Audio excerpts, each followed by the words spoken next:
जय हिंद फ्रेंड्स। तो आपका बहुत बहुत स्वागत है आपके अपने इस यूट्यूब चैनल पे। तो चलिए आज हम देखेंगे बिहार दरोगा के मेंस एग्ज़ाम जो 2021 का बैच था वो 2022 में हुआ था एग्ज़ाम 24/4/2022 को। तो उसमें कैसा कैसा क्वेश्चन पूछा गया था, इससे आपको एक बेहतरीन आइडिया मिल जाएगा कि हमको तैयारी कैसे करना है। तो चलिए शुरुआत करते हैं। अगर चैनल पर पहली बार विजिट कर रहे हैं तो सब्सक्राइब कर लीजिए। तो चलिए ज़्यादा देर न करते हुए वीडियो की शुरुआत करते हैं। तो पहला क्वेश्चन है कि सूर्यास्त एवं सूर्योदय के समय सूर्य का आभासी चपटापन निम्न परिघटना के कारण होता है। तो ये होता है आपके अपवर्तन के कारण। सूर्य का जो आभासी जो चपटापन दिखता है वो अपवर्तन के कारण होता है। इसके कारण और भी घटना होती है, क्या क्या? रात में तारे का टिमटिमाना, जैसे रात में देखते हैं आपकी तारा लगता है कि टिमटिमा रहा है। और डूबा हुआ सिक्का या मछली वास्तविक गहराई से ऊपर दिखाई देता है। ऐसे मछुआरा जो मछली पकड़ने के लिए जाता है तो वो इसी चीज़ का प्रयोग करके वो मछली को भाला से मारता है, तो वो ऊपर थोड़ा सा दिखाई देगा तो थोड़ा नीचे वो मारेगा तो पकड़ लेता है। उसके बाद अगला क्वेश्चन है कि प्रथम विश्व युद्ध के दौरान कौन सा देश 1915 में ब्रिटेन के खिलाफ शामिल हो गया था? ब्रिटेन के खिलाफ कौन सा देश शामिल हुआ था? तो ये बुल्गारिया हुआ था शामिल। कब? 1915 में। और वही ऑटोमन साम्राज्य जो है वो 1914 में शामिल हुआ था। उसके बाद अगला क्वेश्चन कि टिहरी बांध किन दो नदियों के संगम पर है? तो टिहरी बांध किन की नदी के संगम पर है? तो भागीरथी और भिलंगना नदी के संगम पर है। तो टिहरी बांध कहाँ है? तो उत्तराखंड राज्य में, उत्तराखंड के गढ़वाल जिला जो है उसी में पड़ता है ये, भागीरथी और भिलंगना नदी के संगम पर।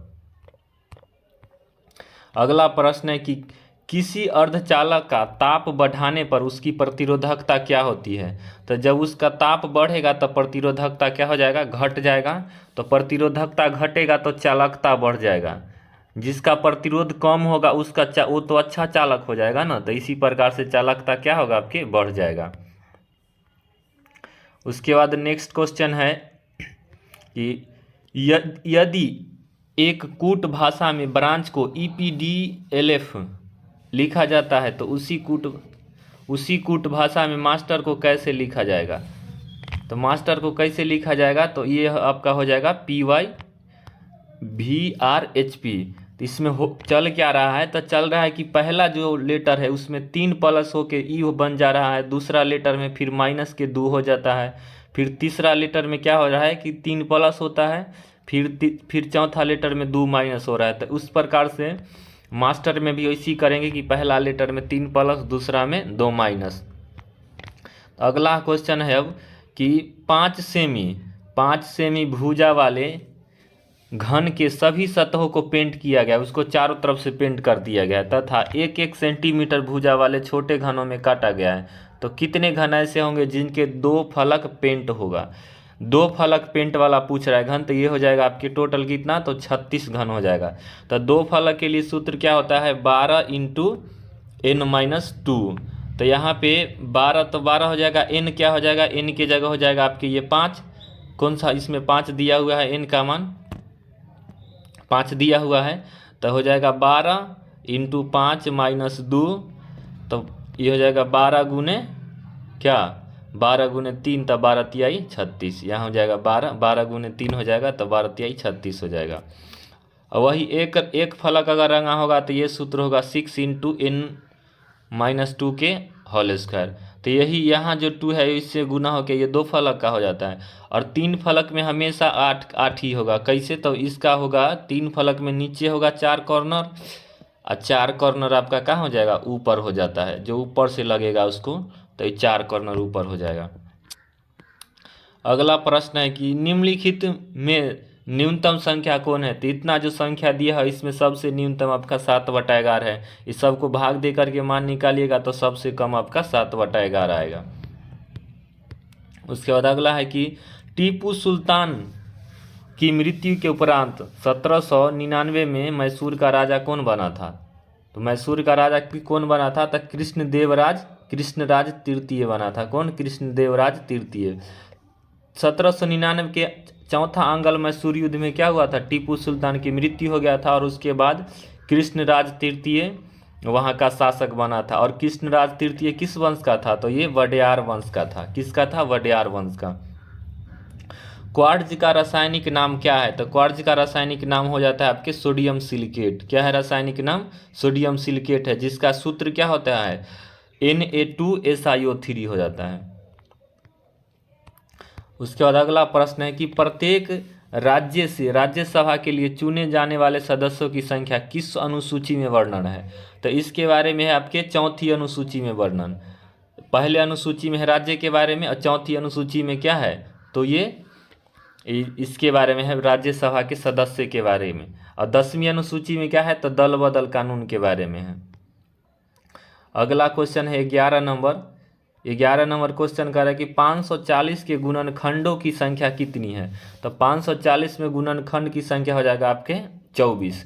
24 कैसे हो जाएगा? 540 को जब टुकड़ा कीजिएगा 540 को, तो इतना कितना आएगा? 2 को 2 आ जाता है, 2 आ जाता है, फिर 3 को 3 1 5 आ जाता है। तो इस प्रकार से इसका गुणनखंड इसको कर दीजिएगा। इसको 2 + 1 3 + 1 और 5 का पावर 1 है तो 1 + 1, तो इस प्रकार से हो जाएगा आपके 24। अगला क्वेश्चन कि जलियांवाला बाग की घटना किस वर्ष घटित हुई? तो जलियांवाला बाग की जो घटना हुआ था कब घटित हुआ था? 1919 में। तो 1919 से पहले जो आया था ये रॉलेट एक्ट, जिसे काला कानून कहा गया। तो ये रॉलेट एक्ट में क्या होता था कि जो भी भारतीय था उसको बिना किसी संदेह, सिर्फ क्या होता था कि संदेह पर उसको गिरफ्तार होता था, कोई भी साबुत नहीं होता था। तो ये कानून था गलत, तो इसके विरोध कर रहे थे सब जलियांवाला बाग में। तो वहीं पे ये क्या हुआ था, जनरल डायर ने अंधाधुंध गोली चलवा दिया था। तो इसी घटना को जलियांवाला बाग नरसंहार कहा गया है। बांग्लादेश एक स्वतंत्र राष्ट्र कब बना? तो बांग्लादेश 1971 में स्वतंत्र राष्ट्र बना था। बांग्लादेश पहले क्या था? पाकिस्तान का ही हिस्सा था। तो 1971 में बांग्लादेश स्वतंत्र हुआ। यह पूर्वी एवं पश्चिमी पाकिस्तान के रूप में पाकिस्तान का भाग था। तो ये जो था ये पूर्वी पाकिस्तान था बांग्लादेश, और पश्चिमी पाकिस्तान अभी भी पाकिस्तान है। अगला क्वेश्चन, निम्नलिखित में किस में चांदी नहीं होता है? तो चांदी आपके जर्मन सिल्वर में नहीं होता है। जर्मन सिल्वर क्या है? एक मिश्र धातु है जिसमें तांबा, निकेल और जस्ता पाया जाता है, न कि इसमें चांदी नहीं पाया जाता है। बाकी सभी में हर्न सिल्वर, मनिक सिल्वर, लूनर कास्टिक, सभी में चांदी होता है। निम्नलिखित में कौन एंजाइम मानव शरीर में स्टार्च के पाचन से संबंधित है? स्टार्च जो है उसके पाचन से संबंधित कौन सा एंजाइम है? तो ये आपके है इमाइलेज एंजाइम है। इमाइलेज क्या है? पाचन से संबंधित एंजाइम है आपके। इमाइलेज एंजाइम स्टार्च के पाचन से संबंधित है, जो अग्नाशय रस का एक भाग है। इमाइलेज स्टार्च का अपघटन करके उसे ग्लूकोज में परिवर्तित कर देता है। अगला प्रश्न है, कह रहा है कि 25% छूट दिए जाने पर राज ने एक शर्ट खरीदी। ठीक है, एक शर्ट खरीदी और 20% रुपए की बचत की। छूट से पहले शर्ट का मूल्य कितना था? तो इसका आपका आंसर हो जाएगा 80 हो जाएगा। निकाल लीजिएगा इस पर, ये आसान से सूत्र बैठा दीजिएगा। पहले अंकित मूल्य का 25% छूट बराबर हो जाएगा 20 रुपया। तो 1% का निकाल लीजिएगा, उसके बाद 100% का निकाल लीजिएगा। तो इस प्रकार से आपका 80 रुपया आ जाएगा आंसर। तो अगला चलिए प्रश्न देखते हैं कि कह रहा है कि निम्नलिखित को मिलान कीजिए। तो मिलान सी में 1 का बी हो जाएगा। तो एक जो है सम्मुख भुजा बटे कर्ण, तो भुजा बटा कर्ण क्या होता है आपके? साइन थीटा बराबर होता है। जैसे लंब बटा कर्ण हुआ साइन थीटा बराबर, कॉस थीटा बराबर आधार बटा कर्ण हो गया, और टेन थीटा बराबर हो गया लंब बटा आधार। 3 को इसको नहीं मिलाना है दिया हो। तो कॉस का हो जाता है आपके आधार बटा कर्ण, तो सेक का हो जाएगा कर्ण बटा आधार। तो अगला प्रश्न है आपका, हमारे देश में निम्नलिखित में से कौन सी गेहूं को अर्धबामन के कहा जाता है? अर्धबामन विद्या हो जाएगा। अर्धबामन हो गया आपका विद्या। अगला प्रश्न है इसमें कि इंटीग्रल कोच फैक्ट्री कहाँ है? तो इंटीग्रल कोच फैक्ट्री आपके है पेरम्बूर में। कहाँ है? तो पेरम्बूर में है integral coach factory. Integral coach factory Perambur में है, चेन्नई में अवस्थित है। ये पेरम्बूर कहाँ है? तो चेन्नई में है। इसका उद्घाटन पंडित जवाहरलाल नेहरू ने कब किया था? तो 1955 में किए थे। निम्नलिखित में से कौन से प्रधानमंत्री राज्य के मुख्यमंत्री के रूप में कार्य नहीं किए हैं? तो जो प्रधानमंत्री राज्य के मुख्यमंत्री के रूप में काम नहीं किए थे तो वो है आपके चंद्रशेखर आजाद।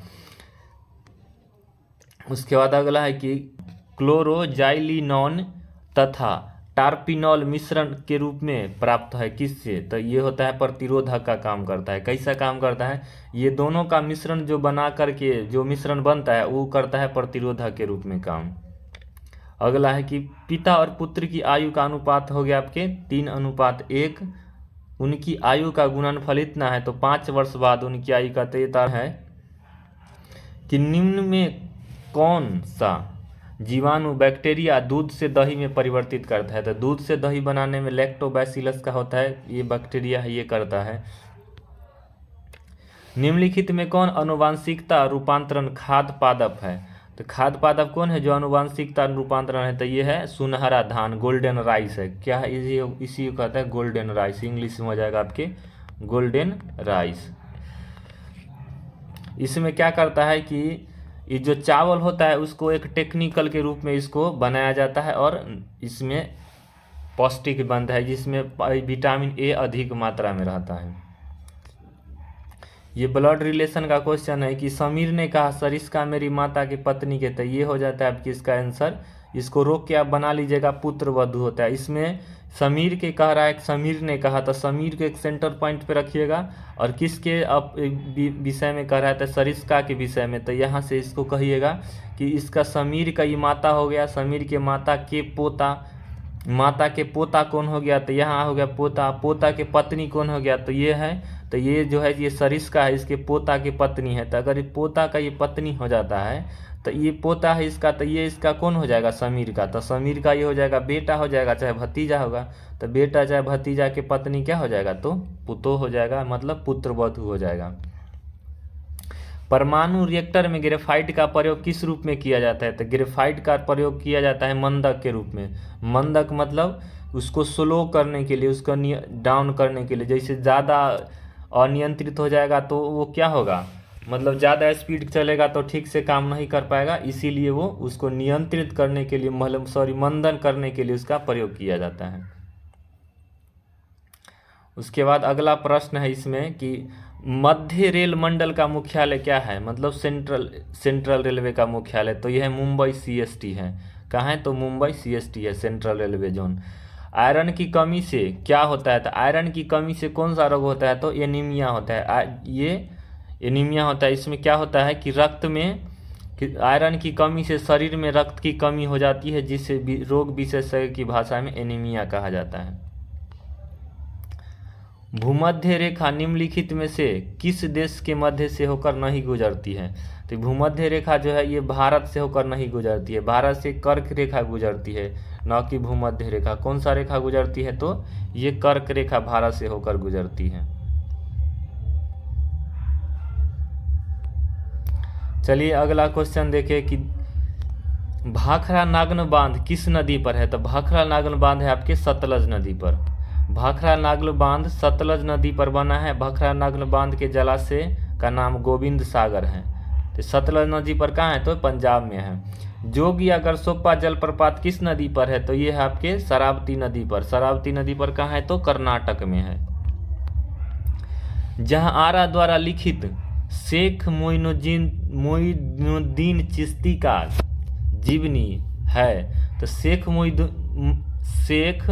मोइनुद्दीन चिश्ती के जीवनी का क्या नाम है? तो इसके जीवनी का नाम हो जाता है आपके ये मुनीस अल अरवा। क्या है? मुनीस अल अरवा है।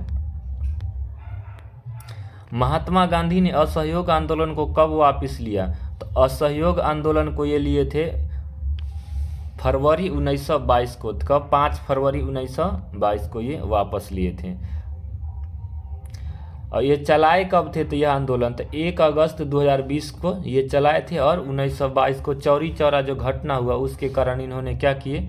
असहयोग आंदोलन को वापस ले लिए थे। नामदफा राष्ट्रीय उद्यान कहाँ है? तो नामदफा राष्ट्रीय उद्यान आपके अरुणाचल प्रदेश में है। नामदफा राष्ट्रीय उद्यान अरुणाचल प्रदेश में स्थित है। इसकी स्थापना वर्ष 1983 में हुई थी। यह 1807 वर्ग किलोमीटर में फैला हुआ है। नक्शीदार कांच के लिए निम्न में किस अम्ल का उपयोग किया जाता है? तो ये होता है हाइड्रोफ्लोरिक अम्ल का प्रयोग किया जाता है नक्शीदार कांच में। मतलब कांच पर इससे लिखा जाता है, इसे कांच पर लिखने के लिए हाइड्रोफ्लोरिक अम्ल का प्रयोग किया जाता है। किस संवैधानिक संशोधन अधिनियम के द्वारा राष्ट्रपति के लिए संविधान संशोधन विधेयक पर सहमति देना अनिवार्य कर दिया गया था? तो अनिवार्य किस में कर दिया गया था आपके? तो सबसे पहले इसमें कर दिया गया था 24वां संविधान संशोधन में अनिवार्य कर दिया गया था। फिर उसके बाद इंदिरा गांधी का भी आया था, तो उसने भी क्या कर दिया था 1971 में ये अनिवार्य कर दिया था कि उसको सहमति देना ही पड़ेगा। ये नदी का उद्गम स्थल कहाँ है? सोन नदी जो है ये अमरकंटक की पहाड़ी से निकलती है। अमरकंटक की पहाड़ी से इधर निकलती है आपकी नर्मदा नदी और इधर जाती है आपके सोन नदी। तो ये नर्मदा नदी यहाँ विंध्याचल और सतपुरा के बीच में ये बहती है और ये सोन नदी बिहार में चली आती है। दोनों निकलती है कहाँ से? तो अमरकंटक से। उसके बाद है कि किसी वर्ग की भुजा का माप लेते हुए भूल से 2% अधिक मापा गया, मतलब 2% ज़्यादा मापा गया है, तो उस वर्ग में परिकलन में क्षेत्रफल में त्रुटि कितना होगा? तो वो हो जाएगा 4.4%। ये हो जाएगा 4.4। कैसे इसका स्क्वायर कीजिएगा? परसेंट के लिए 100 से दीजिएगा भाग, तो 4.4% आपका आ जाएगा। इसको समझने के लिए ऐसे अभी बना सकते हैं कि अगर सही रहता तो 10-10 रहता मान लीजिए, तो 10-10 का हो जाता 100, लेकिन 2% का हो गया है मतलब चेंजिंग, तो 10.2 हो गया 10.2। तो इसको जब कीजिएगा स्क्वायरिंग तो देखिए कितना बढ़ गया है, तो 4.04% बढ़ गया है, तो त्रुटि इतना हो गया। ये पुग्गा घाटी कहाँ है? तो ये पुग्गा घाटी आपके है लद्दाख में। कहाँ है पुग्गा घाटी? तो लद्दाख में। लद्दाख जो है अभी केंद्र शासित प्रदेश है। ये पुग्गा घाटी है। पुग्गा घाटी क्या चीज़ है? तो भूतापीय ऊर्जा के लिए प्रसिद्ध है। ये कौन सा जनपद 6ठी से 4ठी शताब्दी ईसा पूर्व के मध्य सबसे शक्तिशाली था? तो सबसे शक्तिशाली महाजनपद आपका कौन था? तो ये था आपके मगध महाजनपद। मगध महाजनपद 6ठी से 4ठी शताब्दी ईसा पूर्व में मध्य सबसे शक्तिशाली महाजनपद बना। आगे चलकर मगध मौर्य साम्राज्य के रूप में परिवर्तित हो गया। और मौर्य साम्राज्य की स्थापना किसने किया था? तो चंद्रगुप्त मौर्य ने। बंगाल में अमला का अधिकारी होता था, तो अमला का अधिकारी कौन होता था? तो अमला होता था जमींदार का अधिकारी। किस चीज का? तो जमींदार का अधिकारी होता था। मुर्रा क्या है? तो मुर्रा क्या है? नस्ल है किसका? तो भैंस का नस्ल है। मुर्रा भैंस की नस्ल है। मुख्यतः कहाँ? हरियाणा में पाया जाता है, हरियाणा और पंजाब में। और वही मुर्रा ये हो जाता है मुर्रा, और इसी का होता है सुरती, ये सब है इसी का नस्ल। नेक्स्ट क्वेश्चन है कि 1946 में आए कैबिनेट मिशन में कितने सदस्य थे? तो 3 सदस्य थे। 3 कौन कौन थे? तो पैथिक लॉरेंस थे, स्टैफोर्ड क्रिप्स थे और एलेक्जेंडर थे। ये तीनों आपके क्या थे? सदस्य थे इसका, ये कैबिनेट मिशन का। और पैथिक लॉरेंस क्या थे? इसका अध्यक्ष थे। क्या थे? तो अध्यक्ष थे कौन? Sir Pethick Lawrence. अगला क्वेश्चन है कि निम्नलिखित में कौन सा अकबर के काल का भूमि का वर्गीकरण नहीं था? तो अकबर ने भूमि को जो वर्गीकृत किया था उसमें इसमें से कौन नहीं था? तो ये जरीब नहीं था। बाकी ये सब पोलज, परौती और बंजर, ये तीनों क्या थे? जमीन को वर्गीकृत किया था मापने के लिए। जैन धर्म के 23वें तीर्थंकर कौन है? तो 23वां तीर्थंकर आपके है ये पार्श्वनाथ। वही ऋषभ देव आपका हो जाता है प्रथम तीर्थंकर, और ये हो जाता है 24वां और अंतिम तीर्थंकर हो जाता है आपके महावीर स्वामी, जिन्हें जैन धर्म के वास्तविक संस्थापक कहा जाता है। सीमा सड़क संगठन BRO की स्थापना कब हुआ था? तो इसका हुआ था 1960 में। सीमा सड़क संगठन की स्थापना 7 मई 1960 को हुआ था। अंकलेश्वर कहाँ है? तो अंकलेश्वर आपका है गुजरात में। ये पेट्रोलियम और तेल के लिए प्रसिद्ध है। किस लिए है? पेट्रोलियम और खनिज तेल के लिए। अवध राज्य का अंतिम शासक कौन था? तो अवध राज्य का अंतिम शासक था वाजिद अली खां था। कौन था? वाजिद अली शाह। वाजिद अली शाह याद रखिएगा। अवध का अंतिम शासक वाजिद अली शाह था। अवध की राजधानी कहाँ थी? तो ये लखनऊ थी इसकी राजधानी। गतिज ऊर्जा पूछ रहा है कि गतिज ऊर्जा कितना हो जाएगा? तो गतिज ऊर्जा हो जाएगा आपके K बराबर होता है 1/2 mv²। mv² होता है, तब यहाँ रखिएगा 1/2। एम के जगह कितना है आपका वेग पूछ रहा है, तो ये इसका प्रारंभिक एम तो एम ही रहेगा, इसका मान लीजिए के है कांस्टेंट है, और ये क्या कहता है इसमें वेग हो जाता है आपके 1/3।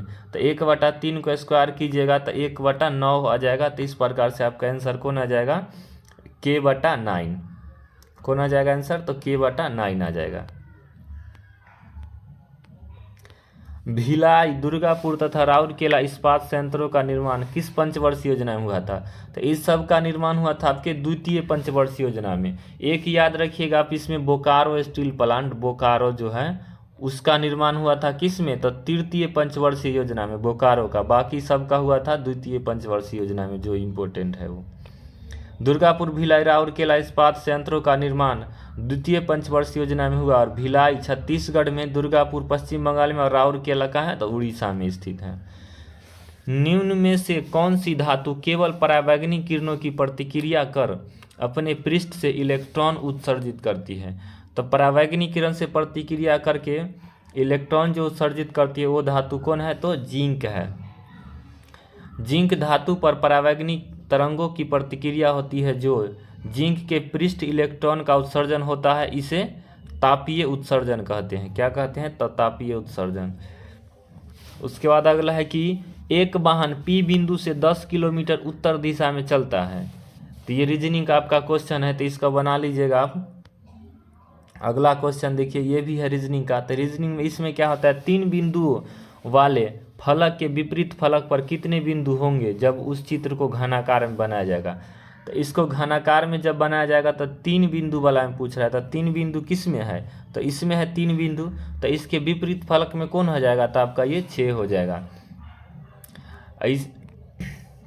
ये होता है इसे अपोजिट, एक मतलब छोड़ के एक होता है, तो इसका हो जाएगा ये, एक का हो जाएगा 4 बिंदु वाला, 6 का हो जाएगा 3 बिंदु वाला, और यही बाहर वाला का बाहर वाला हो जाएगा, और अंदर वाला के अंदर वाला में हो जाएगा। तो ये 3 का हो जाएगा कौन, तो 6 हो जाएगा आपके।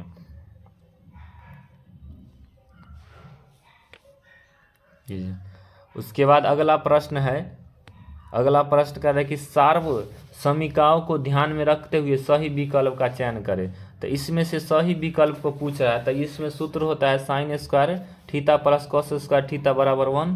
तो ये तो सही है, लेकिन ये है दूसरा नंबर है आपका गलत। इसका होता है सेक स्क्वायर थीटा -1 होता है। तो ये हो गया दूसरा आपका गलत, ये पहला है सही।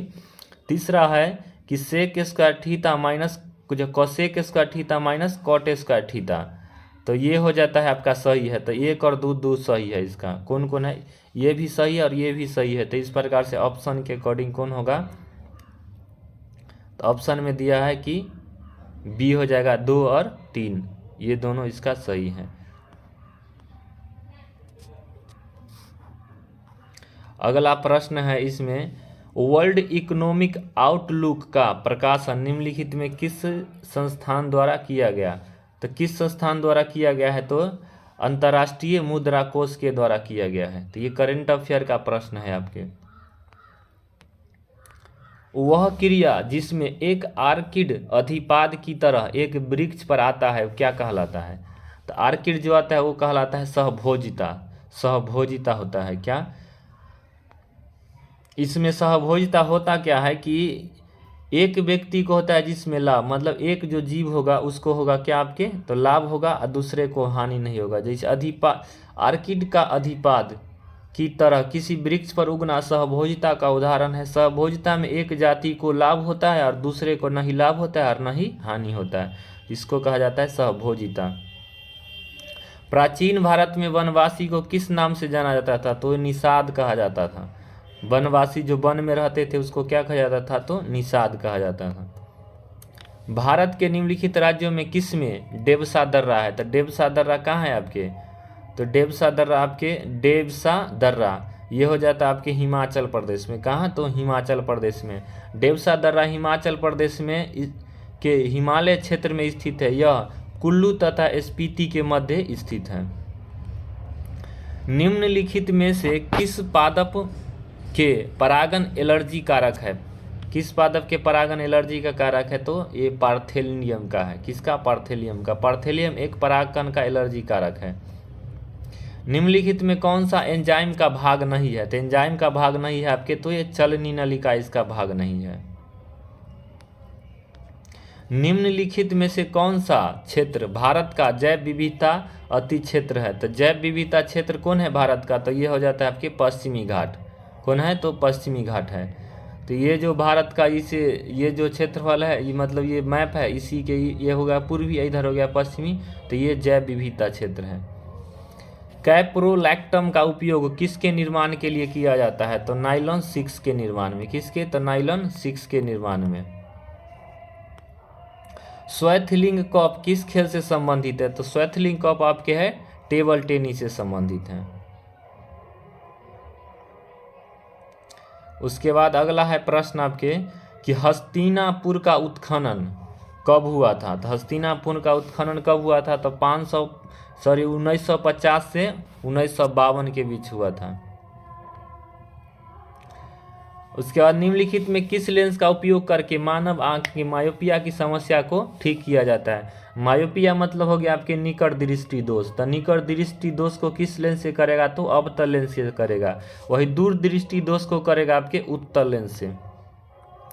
मायोपिया को निकट दृष्टि दोष कहा जाता है जिसमें रोगी को दूर की वस्तु दिखाई नहीं देता है। इस उपचार के लिए अवतल लेंस का प्रयोग किया जाता है। चूंकि अवतल लेंस क्या करता है कि चित्र को बड़ा करके दिखाता है, तो दूर के चित्र को ये बड़ा कर देता है, तो इसीलिए ये दिख जाता है।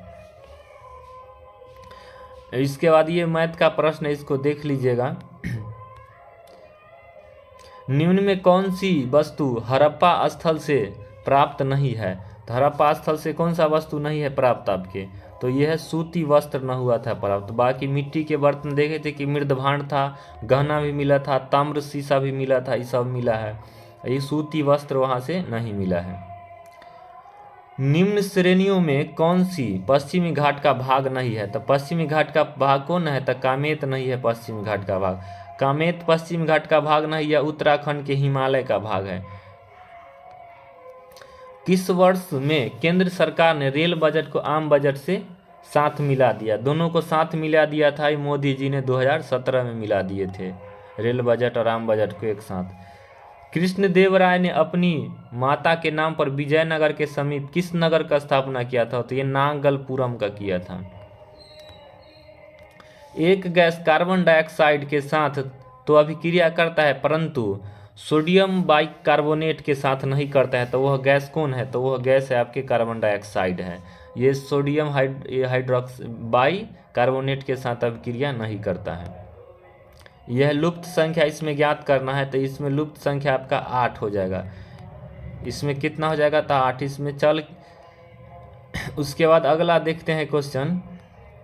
एक निश्चित कूट में ब्रेन को इतना लिखा जाता है, तो टायर को ये लिखा जाता है, तो उसी कूट में ट्रेन को क्या लिखा जाएगा? तो यहाँ देख लीजिए कि इसका ये आंसर डी हो जाएगा। कैसे होगा?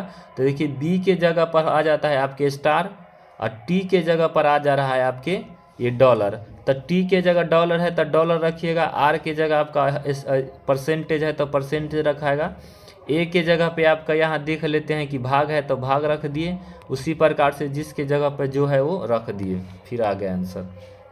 भारत के नियंत्रक एवं महालेखा परीक्षक को उसके पद से हटाने की प्रक्रिया किसके समान है? तो ये भारत के उच्चतम न्यायालय के न्यायाधीश के समान है। किसके बराबर है? तो उच्चतम न्यायालय के न्यायाधीश के समान है। शब्द सेरीकल्चर संबंधित है, तो सेरीकल्चर आपका है रेशम के पालन से।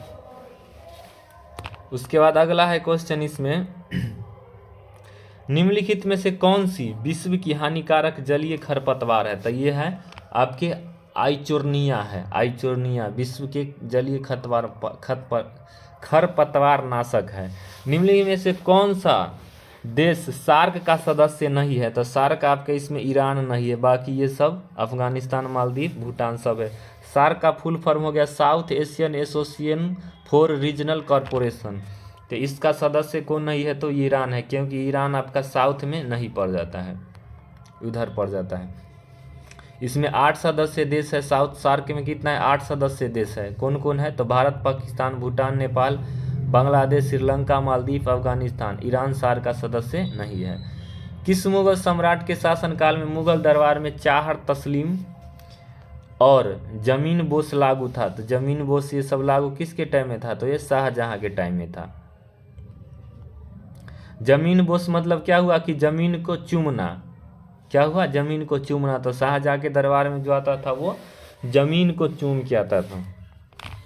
बौद्ध धर्म में उपदेश देने हेतु किस भाषा का प्रयोग किया गया था? तो प्राकृत भाषा, प्राकृत कहते पाली भाषा का प्रयोग किया था। महात्मा बुद्ध ने किस भाषा में उपदेश दिए थे? तो पाली भाषा में। प्रथम उपदेश कहाँ दिए थे? ये तो सारनाथ में दिए थे। और सर्वाधिक कहाँ दिए थे? तो श्रावस्ती में दिए थे। कहाँ दिए थे? प्रथम तो सारनाथ, और सर्वाधिक सबसे ज़्यादा तो श्रावस्ती। उसके बाद अगला है कि 14 घंटे एक दिन का कितना भाग है? तो 14 घंटा में अगर भाग दीजिएगा तो आपके आंसर आ जाएगा 7/12 आ जाएगा। क्योंकि 1 घंटा 24 घंटा में होता है एक दिन, तो 1 घंटा में हो जाएगा आपके, और उसी प्रकार निकाल दीजिएगा आप उसके बाद 14 घंटा का। अनुचुंबकत्व पदार्थ क्या है? तो अनुचुंबक पदार्थ क्या है कि चुंबक की ओर क्षीण बल द्वारा आकर्षित होता है। वो से कहता है कि अनुचुंबक मतलब कम चुंबक पदार्थ। किस मौर्य स्तंभ के शीर्ष पर एक विशाल हाथी स्थापित है? तो किस पर स्थापित है हाथी? तो संकीसा स्तंभ पर। पर्यावरण संरक्षण के बारे में जागरूकता फैलाने में सहायक पुस्तक साइलेंट स्प्रिंग के लेखक कौन है? तो साइलेंट स्प्रिंग के लेखक है रेचल कार्सन है। ये आपका मैथ का सवाल है। ये 7 के पावर 7 को 4 से विभाजित किया जाए तो शेष फल क्या होगा? तो इसमें 7 में दे दीजिएगा आप कितना, 4 से भाग, तो बच जाएगा शेष 3। ये 3 बच जाएगा इसका पावर, और 3 पावर करके कीजिएगा तो आपका आंसर आ जाएगा 3 आ जाएगा आंसर। ऐसे करके निकाल लीजिएगा तो शेष आपका 3 आ जाएगा। तिलैया बांध किस नदी पर है? तो तिलैया बांध है आपके बराकर नदी पर। किस पर है? तो बराकर नदी पर। तिलैया बांध बराकर नदी पर निर्मित है। यह कोडरमा या मतलब झारखंड में है। तो बराकर है दामोदर की सहायक नदी है। बराकर किसकी सहायक नदी है? तो दामोदर की सहायक है। किस एक्ट के द्वारा भारत में ईस्ट इंडिया कंपनी का व्यापारिक एकाधिकार समाप्त हुआ? व्यापारिक एकाधिकार किस से समाप्त हुआ? तो 1813 के एक्ट से। पूर्णतः इसमें व्यापारिक एकाधिकार समाप्त कर दिया था। चार्टर एक्ट 1813 के द्वारा भारत में ईस्ट इंडिया कंपनी का व्यापारिक एकाधिकार को क्या कर दिया गया था? समाप्त कर दिया गया था। उसके बाद ये अगला है रीजनिंग का प्रश्न है। इसमें एक एक को इसको मतलब एक एक संख्या को हटा दिया इसमें, फिर इसके बाद इसको हटा दिया, ऐसे करके आप अगला पूरे सीरीज चलता है। एक बार इधर से हटा दिया पहले का, एक बार बाद का, एक बार फिर हटा दिया यहाँ पे, फिर अगला में यहाँ बाद का हटाया, फिर यहाँ पहले का हटाया। इस प्रकार से आप देख लीजिएगा कि हो जाता है। कोडरमा कहाँ है? तो कोडरमा किस लिए है प्रसिद्ध? तो ये है अभ्रक के लिए। ये है झारखंड में और ये अभ्रक के लिए प्रसिद्ध है। यह संविधान संशोधन की 101वां संविधान संशोधन किस चीज़ के लिए हुआ था? तो ये जीएसटी के लिए हुआ था। तो जीएसटी से संबंधित है 101वां। तो ये क्या है? ये है आपका एक का हो जाएगा 3। तो इस प्रकार से आप आराम से एगो जैसी निकलेगा वैसी पकड़ा जाएगा आपका क्वेश्चन। तो इसका आंसर हो जाएगा कौन सा? तो आपका बी हो जाएगा। बी, 1 का 3, बी का 4, सी का 2 और 1 का 4 का 1। तो इसमें हो गया कि 101वां हो गया वस्तु और सेवा कर से, 102 हो गया राष्ट्रीय पिछड़ा वर्ग, 3 हो गया कि स्वर्णों को 10% जो आरक्षण दिया था उससे, जिसे आर्थिक रूप से जो कमजोर थे उनको, और 104वां हो गया कि लोकसभा में आंग्ल भारतीय समुदाय के प्रावधानों को समाप्त कर दिया गया था। पहले जो था लोकसभा में जो आंग्ल भारतीय को क्या नामित किया जाता था, लेकिन उसको अब समाप्त कर दिया गया। निम्न में कौन सा कथन प्रत्यावर्ती धारा के लिए सही नहीं है? प्रत्यावर्ती धारा मतलब हो जाता है आपका AC अल्टरनेट करंट। तो इसके लिए कौन इसमें सही नहीं है?